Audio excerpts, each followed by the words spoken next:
This is Cynthia Hipwell. She studied mechanical engineering as an undergraduate at Rice University and completed her PhD at the University of California, Berkeley.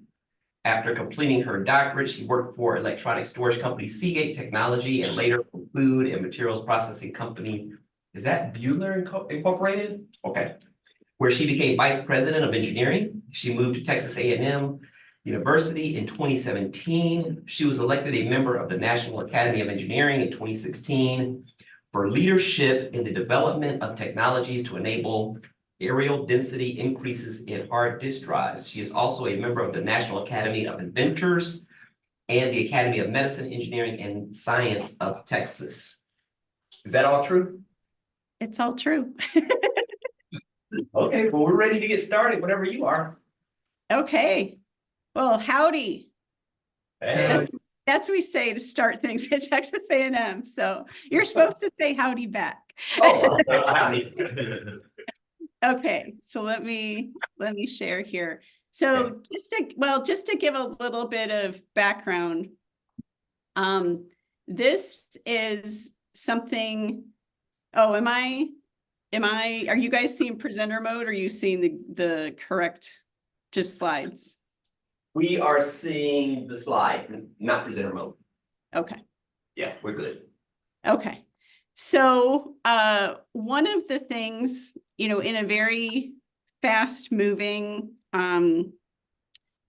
industry that really needed advances of technology kind of at pace, one of the things that I found when I was at Seagate and kind of started doing in the mid 2000s was really looking at how we did our work, our innovation process. How could we learn faster? How could we make more progress more quickly in our projects? And so one of the things that I ended up doing with the team was this 4 disciplines of execution. And it was very impactful on our work in us meeting the goals that we needed to meet with a very radical new technology that was very unknown. And it's something, actually, it's been the most popular aspect of the class. I teach a class on innovation both here and at Los Alamos National Lab. We've also done a faculty development for teaching innovation with these processes, and this portion of it, the 4 disciplines of execution, which we've modified to call the AGGIES process here at Texas A&M, has been very popular, and it's really to help focus on what we're trying to achieve. So it's based on the book, The 4 Disciplines of Execution. And I don't know if some of you in your earlier days may have read The 7 Habits of Highly Effective People. This is done by the same company. And in some ways, it's got that same urgent versus important balance, but this is more for your projects and strategy. We have found it very successful, but needed to adapt it a little bit for our environment. And so we adapted this into the AGGIES process. But it's still, I highly recommend the book. It's an easy read, and but it's going to sound a little more businessy. And so we've tried to adapt this a little bit for the science environment. So the idea is that when you're leading a project, even if you're leading it for yourself, you really control 2 things: your strategy or your plan, and then how you execute on it. And here, as Ram Charan talked about, how 70% of strategic failures are actually due to poor execution. People often have a great plan, but they're not able to execute on it. And business school also spends a lot of time on strategy, but not as much on execution. And the reason, or at least the hypothesis from Covey, is that you've kind of got these 2 things going on. you've got what they call the whirlwind, and this is all the stuff you're trying to get done, all the stuff you have to get done. So kind of that idea of the urgent, the things people are asking you to do. So it's not that you don't have a good strategy. You may have a great strategy, but you've got exams to grade, or you've got tests to take, or you've got some actual other thing that somebody's asking you to do for your project, data you need to take that may not be related to the goal. And so these things keep you very busy and keep you in some ways distracted from these strategic goals, which might not be the thing that anyone's asking you to do. It's something important that you're trying to get done, but no one's going to ask you to do it. And so these are this is kind of what people sometimes call the real work. If you don't do it, it's going to be a problem today. But if you don't make these strategic moves forward or big moves in your research, you won't be getting the important things done that will help you tomorrow. So the AGGIES process really is the process of how do we get our strategic improvements or our big goals for our projects done in the midst of all these other things that you have to get done. And really what we're looking at, probably 80% of your work may still be the whirlwind, but how do you carve out and in a disciplined way execute on the 20%, leave 20% for this important work that you're trying to get done? And so it is logical and straightforward. It may even seem like common sense until you try to do it. So that's why it sounds easy or says easy, but actually doing it and keeping it disciplined is more difficult. But the payoff is really significant. And it really can work at all levels, from a large organization down to a project. And we've used it at all levels. My students all have an AGG for their projects. We have an AGG for AGG is going to be your absolute greatest goal. I've gotten ahead of myself, but we use this at all levels in our own projects, and then, use this at Seagate. Our faculty innovation teams use this. The teams that I teach at Lanel use it. So really, but I used it in a very large organization at Seagate. So as far as what the AGGIES process is, it's an acronym. So the AGG is the absolute greatest goal. In the 4 disciplines of execution, they call this the wildly important goal, or WIG.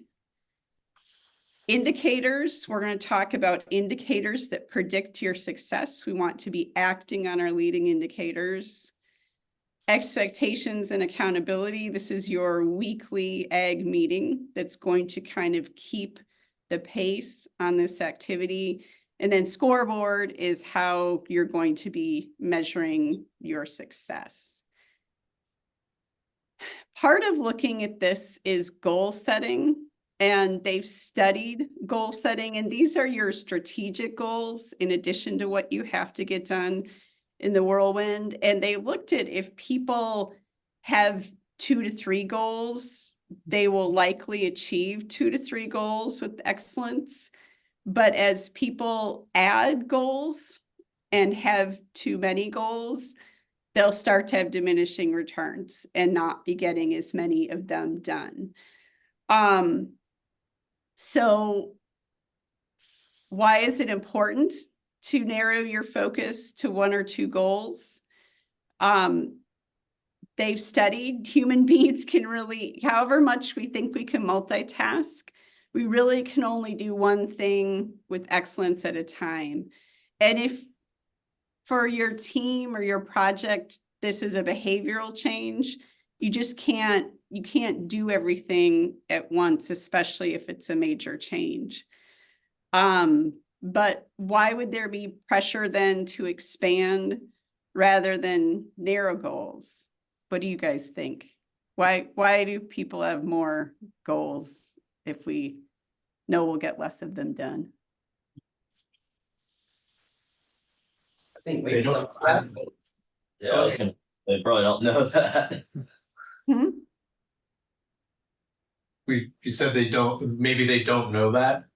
Yeah, one would be they don't know it.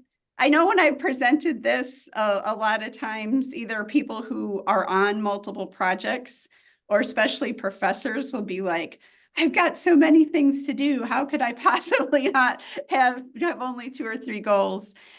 So one is they don't know, but other things, there's a lot of things that need improvement. There's a lot of good things that we could be working on.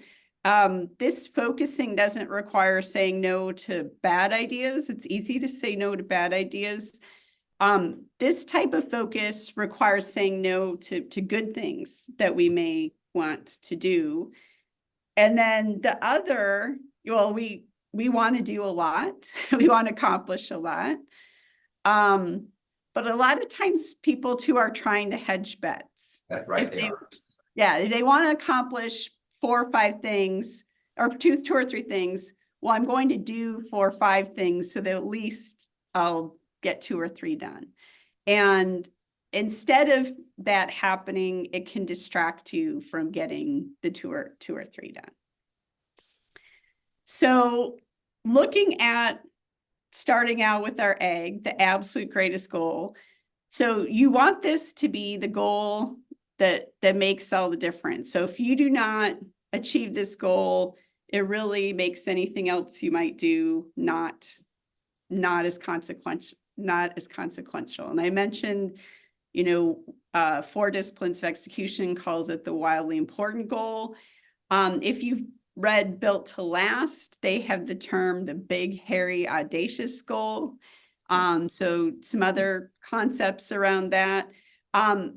Something about the egg, not all, you probably have heard of SMART goals, these specific, measurable, achievable, relevant, time-bound. The egg is a SMART goal. Not all SMART goals are eggs, but eggs are definitely smart in how they're constructed. So some rules, eggs have some rules. One is that no team focuses on more than 1 or 2 eggs at the same time. So that's that focus that we're providing. Sometimes we do find we need to have 2 because you have competing metrics. And so to really achieve both of them and have that balance, you need to have 2. The battles must win the war. So sometimes in a larger group, or maybe, like in this, you'll have a team project egg, and then the sub eggs for the people on the team must ensure the success of the higher level egg. So you want that to not just be aligned, but actually being the most important things to be able to achieve that higher level egg. When this process goes about, it's very participatory. We want everyone to be involved so that everyone's bought in, that it's not just a leader saying, this is our goal. Here's your goal I've just handed to you. This is a goal we developed together. The senior leader can veto if it's off track, but not just give that egg to everybody, because there will not be buy-in. And this level of commitment to this really requires buy-in. And then this is important and often skipped. And so when we give feedback, this is the most common first feedback we have, is you want to have the form from X to Y by when. And so the X and Y are your measurable quantity. The X is where you are right now in your measurable quantity of what you're trying to achieve. And the Y is your target. Sometimes people are like, well, I just want to improve it. I don't know how much I'm going to improve it. So I'm an engineer and I don't want to commit to Y because I don't know if I can achieve Y. Why might we want to actually give a specific target? If we allow ourselves to move the target, then we can make almost anything seem like a success. Yeah, one is, yeah, right. You aren't really setting up for success. What about for the team? Like, if you just say improve, does the team know how much they need to improve? It's a little ambiguous. It's ambiguous. Yeah, that's what someone said. And so some of it just sets, like, in some ways, the order of magnitude of improvement you're looking for. Sometimes in some, at Seagate, when we were looking at yield, if you were in a shipping product and you could get a 0.5% yield, that was millions of dollars. That was great, right? When we were doing a new technology, a 0.5% improvement was not enough, right? Mm. So what is an improvement? What's a meaningful improvement? And that why it gives you, the team, an idea of what level of innovation are we going to need to do? Do we need a dramatic improvement? What are we targeting? So that's why that why is important, not to like beat the team up if they don't meet the why, but to give people an idea of how much you need to improve. And then similarly, the when does this need to be done? When are we targeting for this to be done? Right. We have one person in the chat say that it gives you or the team the ability to measure how far they are away from what they're doing if they have an actual.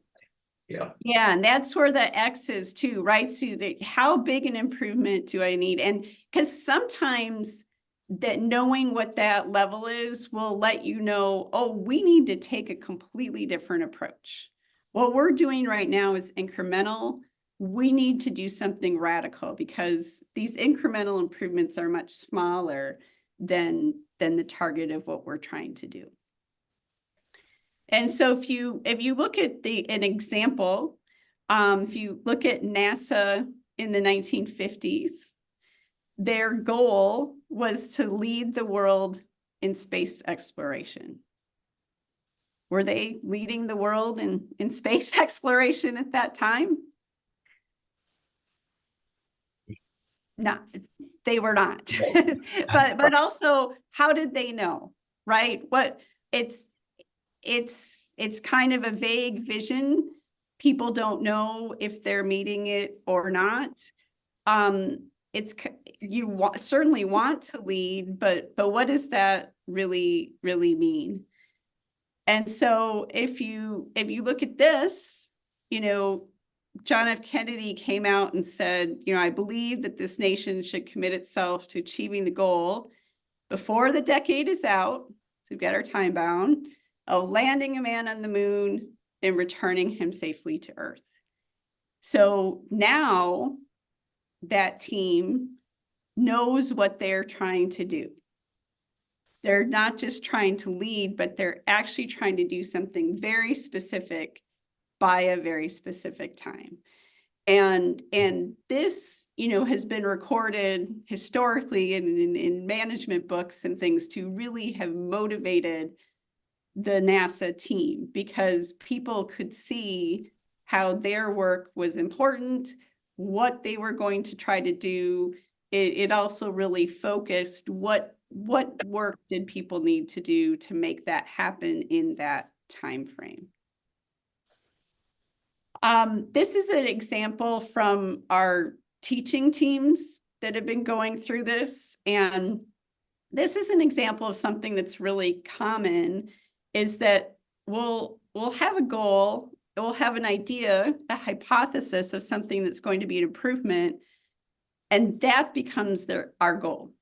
And so we started out with a team whose improvement was going to be to implement a guitar lab into our electronics and controls lab.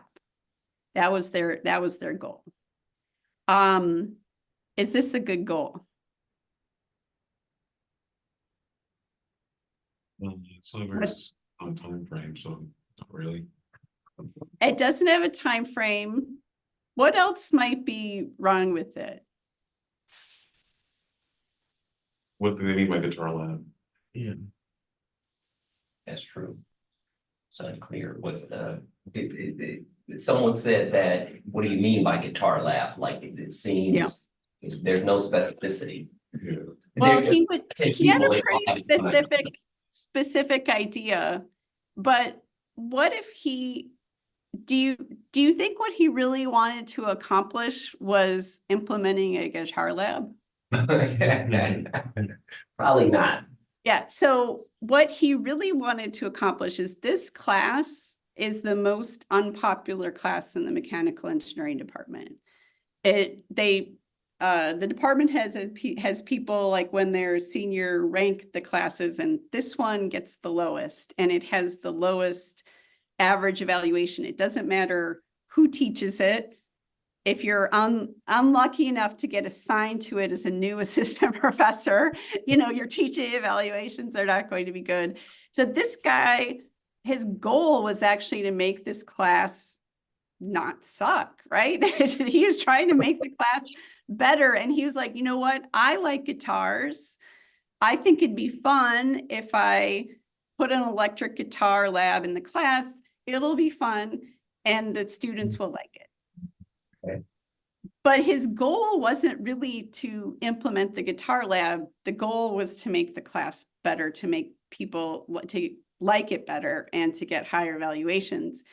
And so the problem with this goal is he could complete, depending on why people don't like the class, he could complete this. He could think he was successful. His team might be successful in making a guitar lab, but he might have not actually made the class better. And he may not even know if he made the class better. And so what we don't want to do is take our first action towards our goal and make that our goal. And this is really, really common. I would say this is the most common thing we see when people first make their goals, when we teach it at Lanel or when we teach it here at Texas A&M, because people have their good idea, right? And so when you have your good idea, you want to get that idea done. But we want to be clear about what we're really trying to do with our idea. And maybe this is a little bit wordy, and maybe he doesn't have to say aggregate course evaluation, but once he took our workshop, he changed his goal to go from the current evaluation rating of it was 2.67, and he wanted to at least get it to the average course rating of 3.84 by the end of the fall term of 2023, which should be about a year and a half out. So his goal was to make the class better. Maybe the guitar lab would be the way to do it, but how he is going to measure is how the class was rated.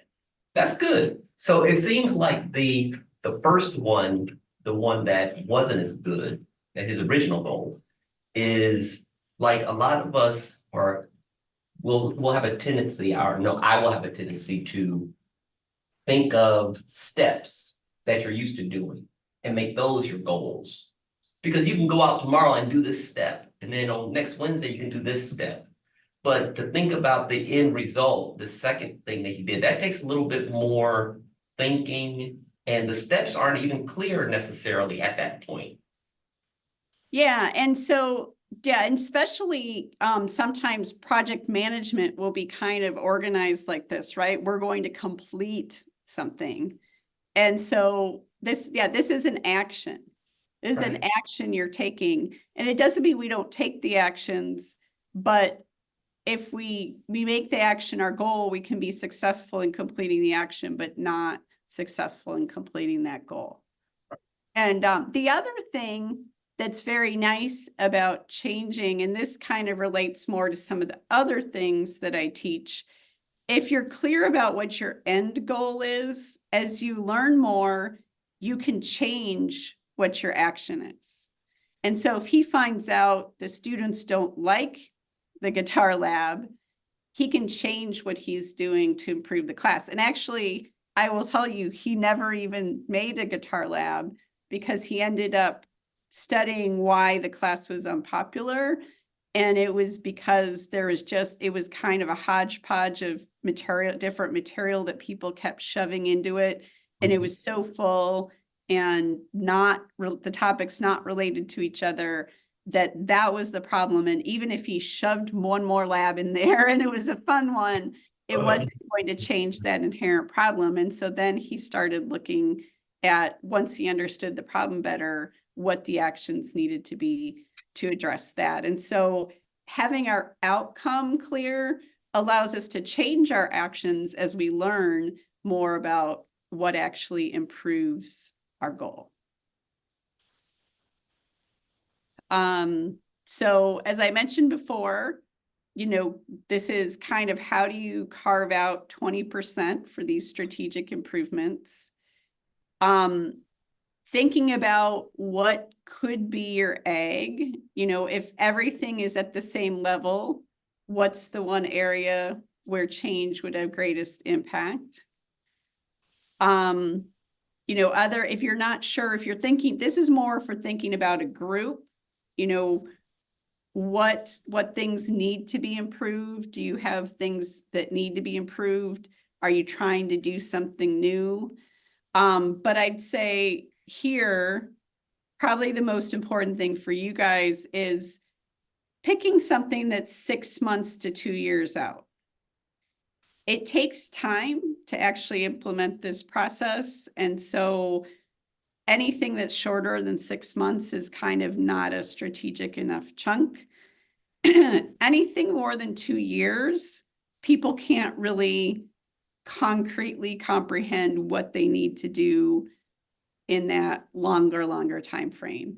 I'd say we most commonly pick a 1-year target, but sometimes there's something really big happening at 2 years or at 6 months. So that's kind of gives you a little bit of a range, but this is kind of something to apply to this is what we're trying to accomplish at the end of the year.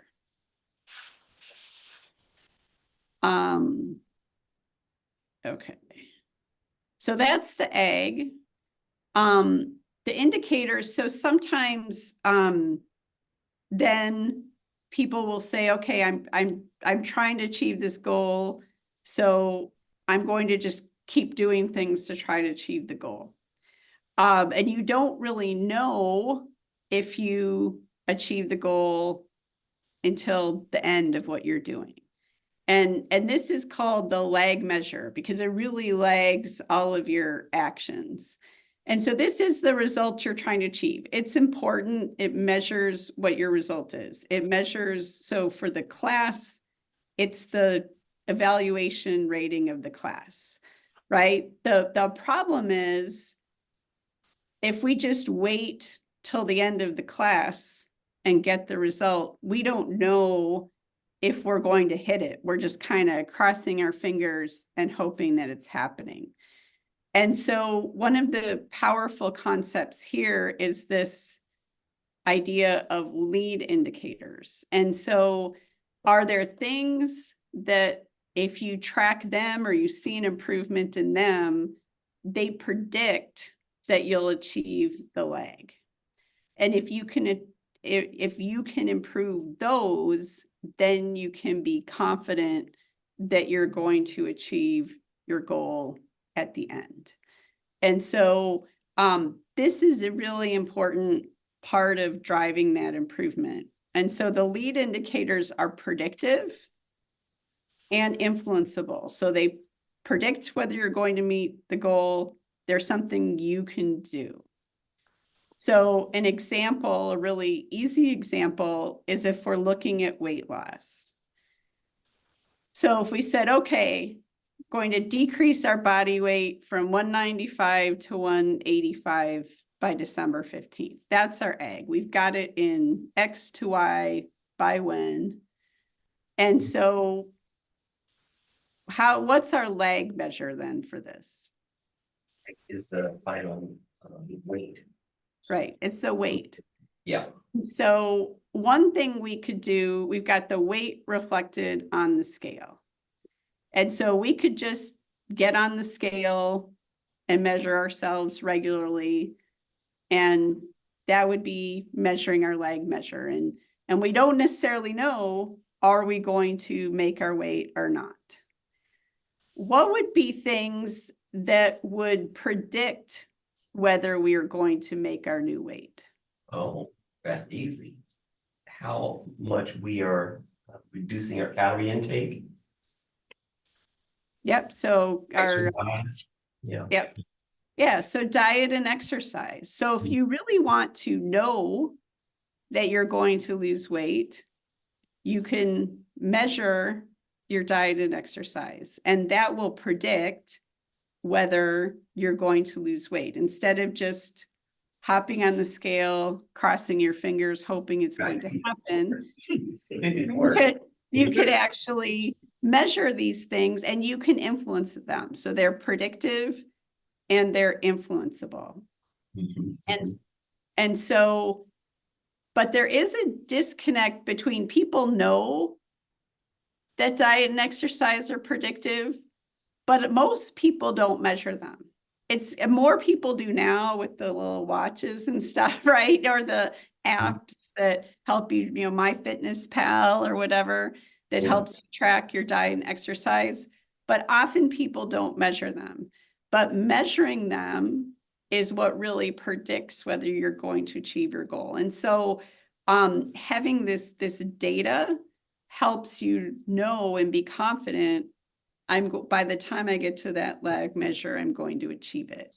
And so that's really what a lot of the difference is with this 4 disciplines of execution method is instead of just knowing, oh, I should be trying to eat less, I should be trying to exercise more, you're actually measuring, you know, are we meeting the target? And then that's what leads to what you're going to be achieving. But most teams focus on the lag measures. Why do you think that's the case? Yes, think. Answer. They're the most obvious thing to focus on. Yeah, it's the most obvious thing. It's actually the goal, right? I mean, you're not trying to improve your diet and exercise, you're trying to lose weight, right? So it often is the goal, the thing you're trying to achieve. What else too do you think, especially like looking at this example that we're looking at? Think maybe you don't know the path. You think when you first start off, maybe you actually don't know the path, like the guy you mentioned with the course. Maybe initially he might not know what that path is. He just knows he wants to improve. Yeah, and that's a really good point. In fact, I have a little slide, Carl, on the next page that's about what if you don't know your leading indicators. So when we're doing something exploratory, it often isn't as obvious as diet and exercise. That's something that's known. Sometimes we don't know the variables that predict, and we might have to hypothesize what they are and test them out. And so we're going to do that on the next page for my sleep problems. But any other reasons that people might focus more like on getting on the scale than tracking their diet and exercise? It's easier to like get the information. Yeah, and this isn't just true for this example. It's almost always easier to track the lag measure. And so that's another reason that people measure it. It's much easier for me to get on the scale than to actually keep track of the calories and the exercise. And this is going to play out across all of your lead measures. And so a lot of times, when I was working at Bueller, we tried to implement this, and there are some things that we needed to measure, and they're like, well, but we already measured these other things. Can we just use those instead? It's like, no, because they're not the things that are going to predict whether we meet the goal. So, you know, getting down to measuring that, this is really what leads to predicting that you're going to effectively meeting your goals. And so even though it can be a little harder to track, it's definitely worth it. And this is one of the most important insights for achieving it. So as Carl mentioned, for many of our exploratory projects, we don't know the leading indicators or they're unproven. And so we may have hypotheses, or we may not even know at all. We may have to brainstorm, prioritize, and test them. And sometimes we'll do this with what we call a mental model. Like, we have an idea of how something might work. We think that these couple parameters influence what we're trying to improve, but we don't know. And I think in the interest of time, I'm not going to have us actually do this exercise because I want to make sure we get through all of this. But as an example, if we look at me and my sleep, if your egg was to increase my sleep time, what are the lead indicators for me improving my sleep? I mean, just throw a few out there. Stress level. Stress. Yep. This level, yeah.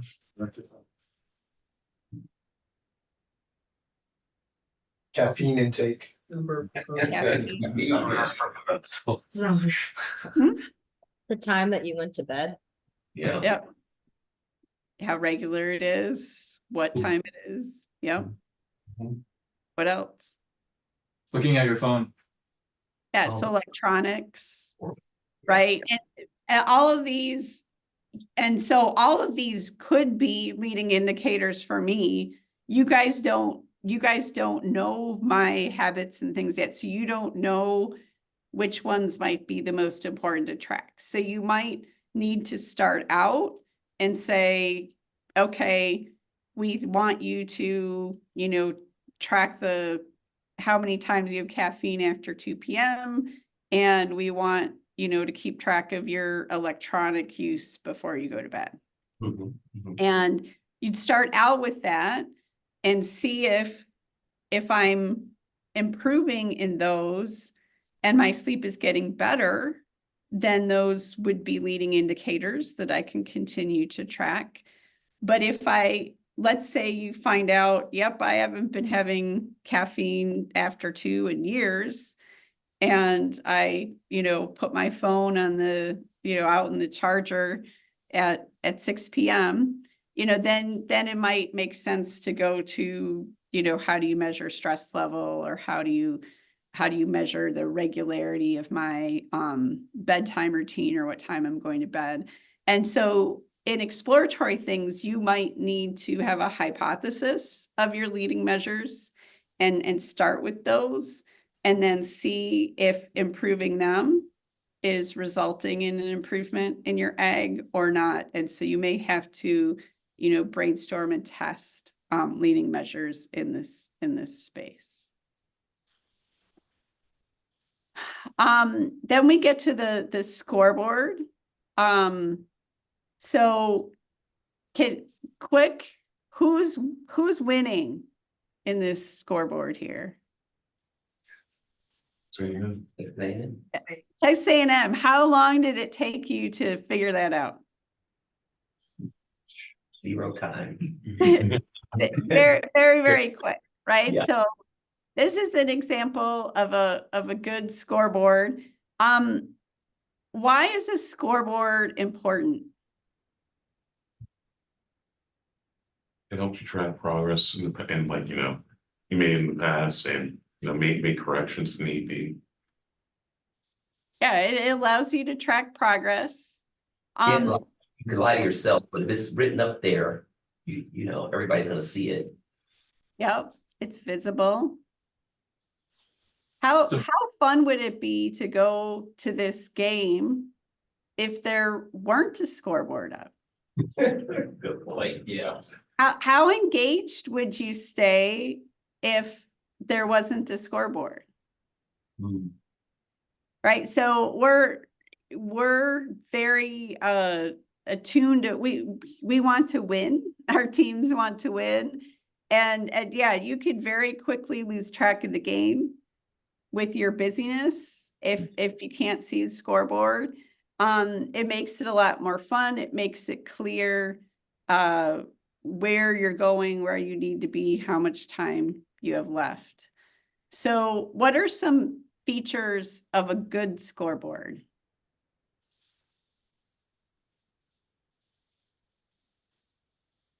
It tracks Simple. tracks like dates in addition to like, you know, the current status at that time. Yeah, so you kind of know how much time you have left, or where you where you fit in the timing. It's an accurate measure. It's measuring your goal. Yeah. It's simple. It's simple. So, you know, that's why I mentioned, how long did it take you? We want to have a 5-second rule where someone can look up and know if they're winning or losing in 5 seconds. If people have to do a lot of interpretation, the scoreboard, you know, takes a lot of analysis, then it's not as informational, it's not as motivating. So the scoreboard we want to use for this, called a player scoreboard, the coach might be tracking a whole bunch of stats. You know, I guess I'm going to mix my, first downs, fumbles, interceptions, you know, tackles. They might be tracking a whole bunch of things, but we're not putting all that up on the scoreboard. This is telling us, are we winning or losing? Are we on track? Where do we need to go? And so this makes it makes people engaged. You do want it to be a winnable game, something that's realistic. But you know, someone talked about making this visible. So you want to have this to be something visible, simple graphs. You've got your lag measure, your leading indicators. You can quickly see, am I winning or losing? And this can really help drive the team to win. And so we had something like this when we were trying to achieve our big aerial density improvements with the heat assisted magnetic recording. And so we had a TV up on that I installed just for this, up kind of in our common space where right by the door where everybody came in. And so people would be able to look up at that, see how we're doing. We updated it every Thursday, so people were always checking it out. Often we would have a party on Friday if we had a big improvement or a really big aerial density demo. And so it became something that people were really looking for and could stay engaged in what their part of that was. So Cynthia, what your presentation is not theory. Like, you've seen this be successful in more than one time, more than one venue. Absolutely. Okay. Absolutely. Yeah. Yeah.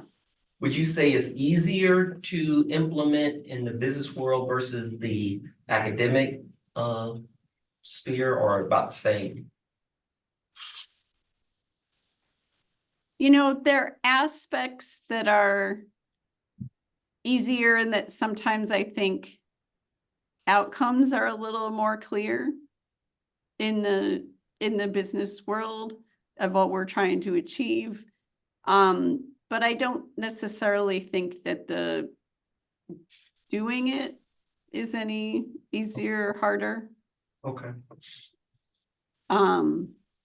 Yeah. Okay. So if we look at our example of weight loss, this is our leg measure. We've got, this is a great way to plot it. Unlike, this scoreboard, we've got our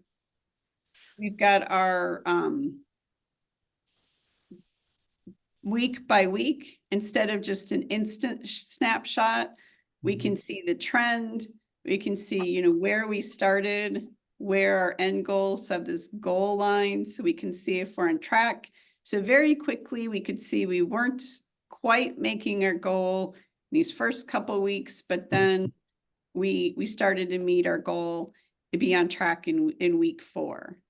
And then we could have with us, let's say we made our lead indicators that we were going to exercise 5 days a week and follow the South Beach diet 5 days a week. I could track those this way, but it doesn't really give me the 5-second rule. So this might be a little more of a coach's scoreboard, but we can turn that into a graph and say we want to do those 2 things 5 times a week. So again, we have our weeks, we have our goal that this is now something we're not improving. We're just doing the same every single week. And we can see if we're on track. And we can even look at the relationship if we don't know if it's a lead indicator or not. These first couple weeks, I wasn't meeting my goal. And you can see also, I wasn't meeting my end goal either. But then when I started to get on track with my lead indicators, then I started to meet my goal. So these must be good targets, right? If I weren't meeting my goal, maybe I'd have to follow the South Beach diet 6 days a week, or maybe I'd need to exercise for a longer period of time or something. What do I need to do to change that if it's not working?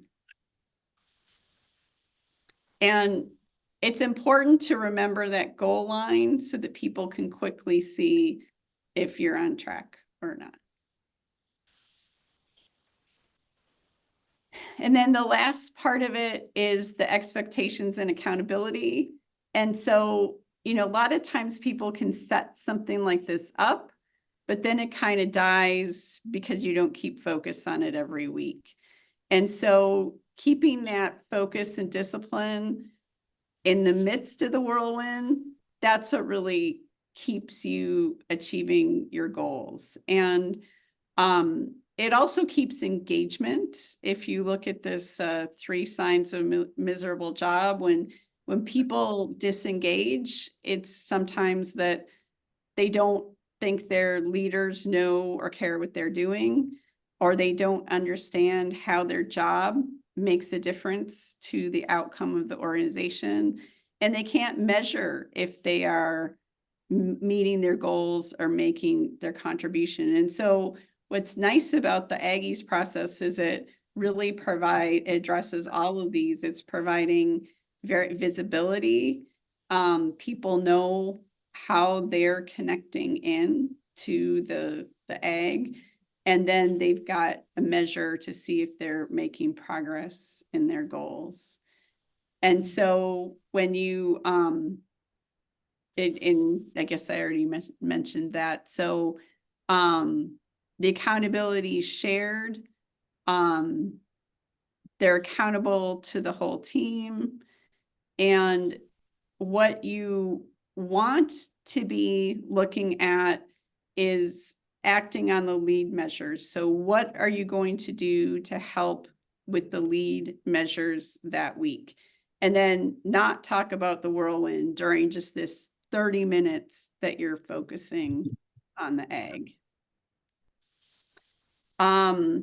So as far as ag sessions, you want to hold them every week, keep them brief.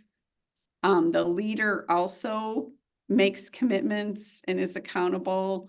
You look at the scoreboard, when things go well, as I mentioned, we had our aerial density parties. We learn what's helping, what's not. Are our lead measure improvements helping, what's not? And we keep the whirlwind out. So how this kind of works is that you want to have these commitments, you make a commitment 1 week, and then you follow up the next week. What is the status of that? But the commitment you want to make are one or two most important things I can do this week to impact the lead indicators, not impact the goal, right? So what are the 1 or 2 things I could do this week to improve my diet and exercise, not to lose weight, not what are the 1 or 2 more things I can do to lose weight. And this is also different than saying, what's the most important thing I can do this week? Because you'll probably have something urgent, which might take you back to the whirlwind. If I'm working on the project with my students and I say, what's the most important thing I can do this week? Well, maybe I have to grade midterms this week, right? But that's not what I'm going to do to contribute to the project. So again, kind of the order is you had last week's commitments, so you report on that. I got it done, or I had an issue, this tool was down, or I need some support from so-and-so. My model isn't converging. I got it to converge and we got these results, whatever that is. You review the scoreboard. Are we improving?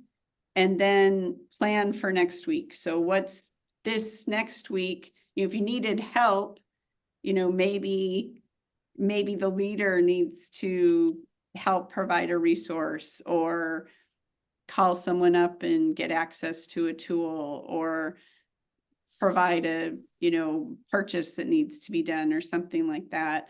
And then also making the new commitments. This is the thing I'm going to do next week to move the process forward. So kind of the summary, we set our 1 or 2 goals that will make the difference. Actually act on these lead measures that will predict your performance. Have this weekly review of the commitments, the scoreboard, and the next week's commitments, and keep a scoreboard that it's easy to see if you're winning or losing. And so it clarifies your goals, it gets everybody involved, and helps you really achieve your goals. And then I think I'm going to stop there. Okay. Thanks, Cynthia. Yep, you're Yeah, welcome. great. So let's just okay. You guys have questions? Oh, certainly. Who has the first question? I guess I have a question. Mm-hmm. When you're setting your AGG, how optimistic versus realistic should you be? So that's a great question. I think you should be, you don't want to do something that's so out there that it's not achievable, and it needs to be a winnable game, right? It needs to be something that's within the realm of physics, right? But you also don't want to make it just so padded that it's very, very easy to make. And so where I usually like to set it is not quite as much based on what's realistic, but maybe what's needed to really make an impact. So if we're talking about a scientific advance, what level of improvement would really be a move forward in that area? When we were working on the Touchbox project with Ed's group, we really looked at we were working on the electroadhesive brake. And so we looked at what level of performance did Sylvia and Tom need from our brake to be able to make their devices work.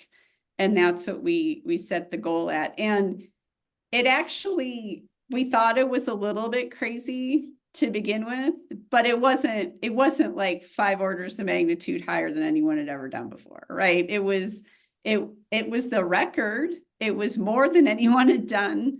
Because again, then that would be in advance, but it wasn't ridiculous. Because people will disengage if it's too ridiculous. Does that help? Very much so. Cynthia, how do you get away, like in the academic environment where you have, like the whirlwind is so serious? Like, would you consider like a paper, publishing a paper almost as part of the whirlwind? Like you don't want to have that as your ag. You want to have other things that if you do them, of course, a paper will come. But you Yeah. know, our faculty member could be thinking, we got to have a paper to finish. Right. And so, and the thing is, the whirlwind is still important. You have to do those things, right? So yes, you have to do a paper, but I think exactly how you described it, you want to make your ag something that if you achieve that, it is a very publishable thing, right? That it will be impactful enough that you will get a paper out of that. And so you still have to do the whirlwind of completing the paper, right? But if you don't have the breakthrough results, then there's no paper to write. Right. And so having your ag, I mean, you described it perfectly. Having your ag be the thing that you want to achieve to be in the paper. And then executing on writing the paper is your whirlwind. But I will say in looking at, so we do them for our projects where we look at focusing on like a performance metric. So we had like the maximum shear stress out of an electroadhesive brake. That was, what one of our eggs was for that project. But we did do one for our group. When I first started my group, we said that we wanted to have impact. And so we measured impact as citations and patents and news stories and things, maybe something had been translated to a company. Any of those things could be impact.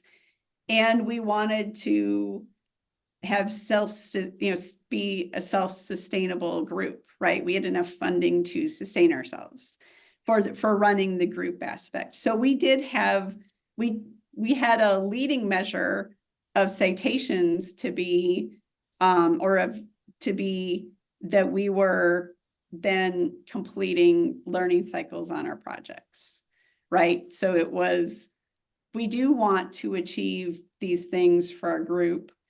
But to do that, we have to complete enough experiments to even have work to be publishable. Does that make sense? Yeah. Anybody else? We're almost out of time. Any other questions at Northwestern? Okay, yes. Well, thanks, Cynthia. That was fun-filled. That was a lot of information for an hour. So I will say how we usually do this with our classes or our teams is after this little hour pitch, they would go then and work on their ag, and we give them feedback on their ag. And once they settle into their ag, get their ag nailed down, then they go work on their leading measures and scoreboard. And so if you guys, want to work on some eggs and then get some feedback on that, because it's as one of the students in one of my classes who wrote down the quotation, eggs are hard. The first one, it sounds very common sense, but kind of getting some of the nuances of not having it be an action, of making sure you have a target. Is this really what you're trying to achieve? So I'll send you, I've got an AGGIES workbook that you can use to kind of brainstorm what your ag is. And I'm happy to give you guys feedback on eggs once you put that together for your team. Great. We would love that. Thank you. You're welcome. Right, okay. Well, thanks very much. And You're we'll be welcome. seeing you soon, hopefully. Thank you. Thank you, Cynthia. Bye, everybody.